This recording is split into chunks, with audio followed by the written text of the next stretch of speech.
سلام، امیدوارم حالتون خوب باشه.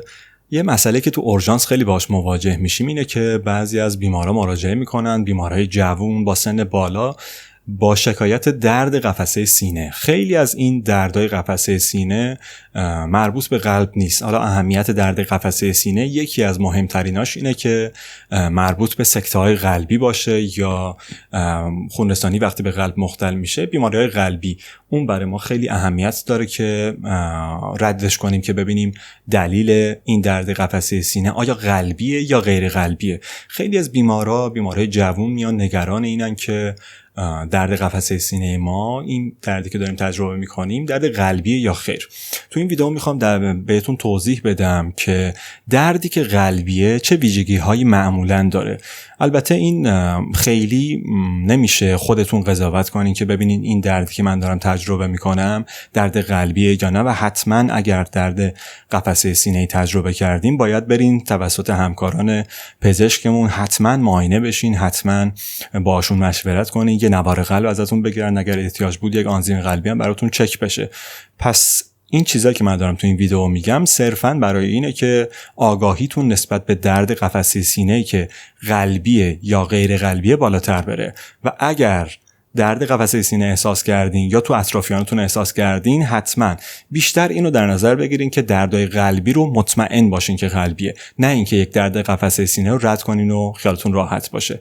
پس اون خیال راحتیه باید حتما مراجعه کنین به همکارای پزشکمون، ولی دردی که قلبیه رو باید یه مقدار الرت‌تر باشین و حواستون بیشتر جمع باشه که اگر این ویژگی هایی که میگم رو توی یک درد قفسه سینه تجربه کردین، حتما تو اسرع وقت خودتون رو برسونین. چون یکی از فاکتورهایی که خیلی تعیین کننده است توی اینکه یک سکته قلبی چه اتفاقی واسش پیش بیاد، اون قلب سالمی بتونه بیرون بیاد بعد از اون درد، یا اینکه قلب آسیب دیده‌ای باشه، قلبی که خیلی خوب کار نمیکنه باشه، فاکتور مهمش زمانه. چون توی سکته‌های قلبی، دردهای قفسه سینه که مربوط به قلب هستن، خونرسانی به یک قسمتی از قلب توسط یکی از شریان‌ها یا چند تا از شریان‌ها ناگهان مختل میشه و این مختل شدن باعث مردن اون بافت میشه. اگر شما بتونین سریع خودتون رو به همکارای پزشکمون برسونین، میتونین جلوگیری کنین از این اتفاق برای قلب و فانکشن قلب رو بتونین حفظش کنین. پس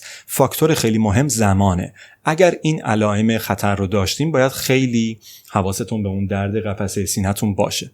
ویژگی اولش چیه؟ ویژگی اولش اینه که دردی که مربوط به قلبه معمولاً نمیگیره ول کنه. بعضی از بیمارا میان میگن یه دردی رو توی قفسه سینه‌مون احساس میکنیم که میگیره ول میکنه. این درد معمولاً دردیه که به قلب نمیخوره.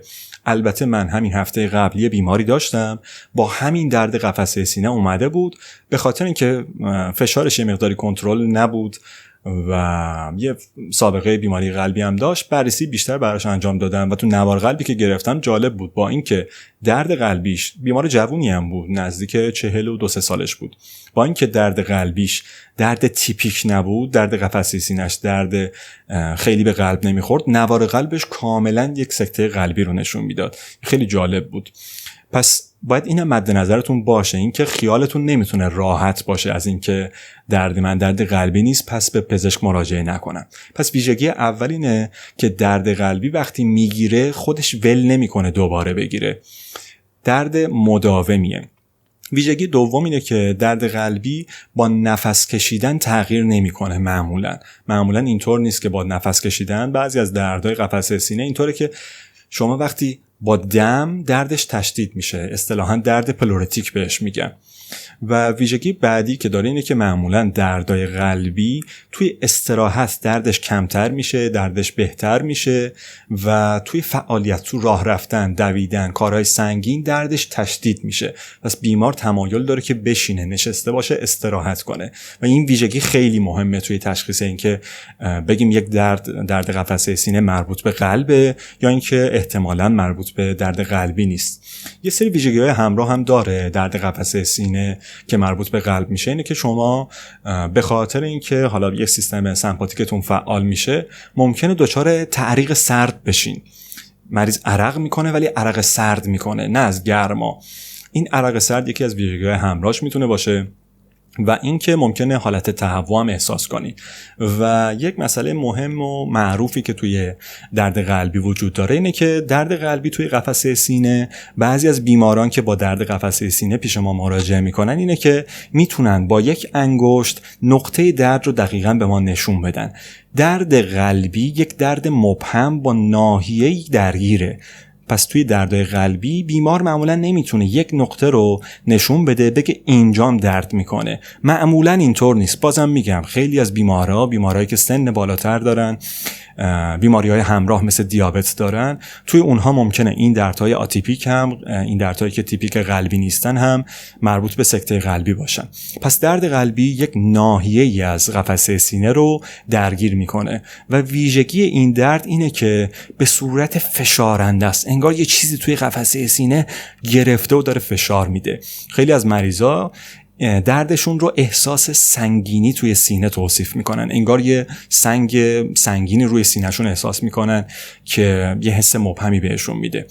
و یه ویژگی دیگه هم که ممکنه توی درد قلبی ما ببینیم اینه که علاوه بر قفسه سینه ممکنه این درد به ناف انتشار داشته باشه، به دوتا کتف ممکنه انتشار داشته باشه این درد. یعنی این درد توی ناف دوتا کتف احساس بشه، یک کتف ممکنه احساس بشه، ممکنه به بازوی چپ انتشار داشته باشه یا از این قسمت به بالا هم میتونه باشه. درد قلبی میتونه توی گردن، توی فک و توی این قسمت توی گوش هم احساس بشه. پس این ویژگی‌هایی که گفتیم ویژگی‌هایی هستن که معمول درد قلبی هستن و اگر خلاف اینها بود، یعنی بیمار دردی داره که با فعالیت خیلی ارتباطی به فعالیت نداره، توی استراحت هم این درد وجود داره و حتی شدید هم هست، یا دردی که بیمار میتونه با یک نقطه با انگشت اشارش میتونه اشاره کنه بگه این نقطه درد داره.